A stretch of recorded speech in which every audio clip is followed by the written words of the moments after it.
Welcome friends. இன்றைக்கி என்ன பண்ணுறோன்னா பாருங்கள், சோமஸ். இது கொஞ்சம் வித்தியாசமாக டிஃப்ரெண்ட்டான ஒரு ஸ்நாக்ஸ் தான். பழைய காலங்களில் பாட்டிகள்லாம் செய்கிற ஒரு பழமையான இதுதான். பட் ஆனால் ரொம்ப டேஸ்ட்டாக இருக்கும். சின்ன பிள்ளைங்களுக்கு ரொம்ப பிடிக்கும். பார்த்திங்கன்னா இது பச்சரிசி மாவு தான்.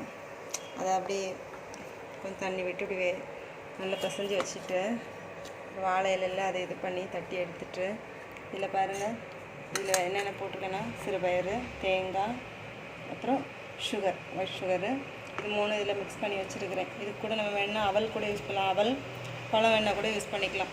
என்ன பழம் வேணாலும் யூஸ் பண்ணிக்கலாம். ரொம்ப டேஸ்டியாக இருக்கும்.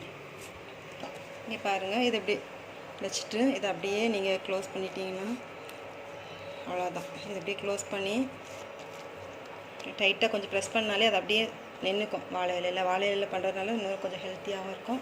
இங்கே பாருங்கள், இந்த மாதிரி எல்லாத்தையுமே செஞ்சு வச்சுட்டு அதுக்கப்புறமா இட்லி பாத்திரத்தில் வச்சு நீங்கள் வேக வச்சு எடுத்துட்டிங்கன்னா போதும். ஒரு 10 மினிட்ஸ் நல்லா வேக வச்சு இட்லி வேக வைக்கிற மாதிரி வேக வச்சு எடுத்துக்கோங்க.